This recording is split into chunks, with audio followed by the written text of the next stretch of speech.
नमस्कार। आज बात करेंगे डैनी डेंजोंगपा की, जो हिंदी सिनेमा के उन गिने चुने अभिनेताओं में से एक रहे हैं जिनकी आवाज ही फिल्म की धमक बढ़ा देती है। एक ऐसा अभिनेता जिसने पर्दे पर हर तरह के किरदार को बड़ी शिद्दत से निभाया। निजी जीवन में भी डैनी एक जिंदा दिल इंसान माने जाते हैं, बिल्कुल अनुशासित। उनकी जिंदगी के कुछ ऐसे पन्ने हैं जिन्हें वो खुद भी कभी कभार ही पलटना चाहते हैं। ऐसा ही एक पन्ना है परवीन बाबी का। माना अपना इश्क अधूरा, दिल ना इस पर शर्मिंदा है, पूरा होकर खत्म हुआ सब, जो है आधा वो ही जिंदा है। मशहूर लेखक इरशाद कामिल की लिखी ये पंक्तियां अधूरी प्रेम कहानियों को मुकम्मल बना देती है।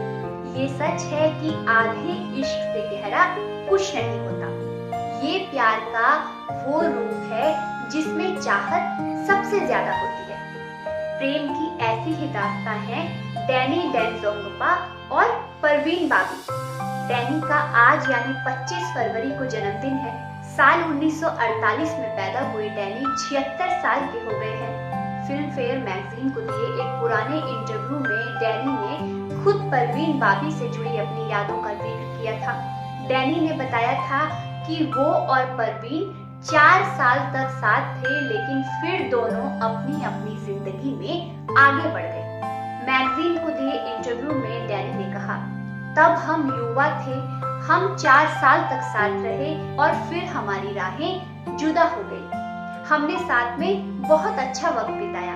परवीन से ब्रेकअप के बाद मैं किम को डेट करने लगा और परवीन कबीर बेदी के बाद महेश भट्ट को डेट करने लगी। हम जुहू इलाके में एक ही कॉलोनी कालूमल एस्टेट में रहते थे। डैनी कहते हैं कि परवीन बाबी ब्रेकअप के बाद भी उनके घर आती थी, यहाँ तक कि वो अक्सर डैनी को भी अपने घर डिनर पर बुलाती थी। डैनी ने कहा, लेकिन जब आपकी एक्स गर्लफ्रेंड लगातार आपके घर आए तो ये किसी को भी अच्छा नहीं लगता। वो बताते हैं, परवीन का इस तरह बेधड़क मेरे घर आने से किम परेशान रहने लगी। कई बार ऐसा हुआ कि मैं किम को लेकर जब अपने घर पहुंचता था तो परवीन मेरे बेडरूम में टीवी देख रही होती थी। ऐसा नहीं है कि डैनी ने इस बारे में परवीन बाबी से बात नहीं की थी। उन्होंने कहा कि जब मैंने किम की चिंता के बारे में परवीन से जिक्र किया तो परवीन ने मुझसे कहा, अब हमारे बीच कुछ नहीं है, हम अच्छे दोस्त हैं और मैं इसमें कुछ गलत नहीं मानती। जब परवीन नहीं समझी तो डैनी ने इस बारे में महेश भट्ट से बात की। डैनी ने इंटरव्यू में बताया कि एक बार जब वो डिनर कर रहे थे तब पहली बार उस टेबल पर उन्हें ये एहसास हुआ कि परवीन बाबी को बीमारी है और वो ठीक नहीं है। उस वाक्य का जिक्र करते हुए डैनी कहते हैं, हम सभी डिनर कर रहे थे, टेबल पर चांदी के वर्क के कुछ टुकड़े गिरे हुए थे। मैंने उन्हें हटाने के लिए फूंक मारी और इससे परवीन बुरी तरह डर गई। तब महेश भट्ट ने बताया कि परवीन बीमार रहने लगी हैं, वो चिड़चिड़ी हो गई हैं। बता दें कि परवीन बाबी को सिजोफ्रेनिया नाम की बीमारी थी।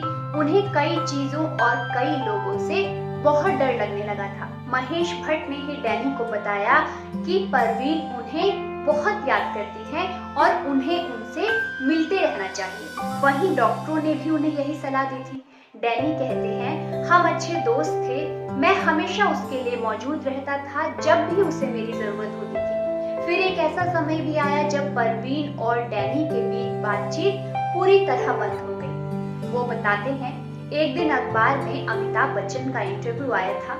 उसमें उन्होंने मेरा जिक्र एक अच्छे दोस्त के रूप में किया था। परवीन ने वो इंटरव्यू पढ़ा। उसकी बीमारी ने उसके मन में ये शंका बना दी कि उसे कुछ लोगों से खतरा है। इसमें अमिताभ बच्चन भी थे। मैं शाम को परवीन से मिलने पहुंचा। उसने दरवाजे के की होल से मुझे देखा और फिर दरवाजा ही नहीं खोला। वो मुझे अमिताभ जी का एजेंट बुलाने लगी। उसने मुझे डरा दिया। इसके बाद परवीन मुझे देखते ही जोर जोर से चीखने लगी। इस तरह मैं उससे दूर रहने लगा।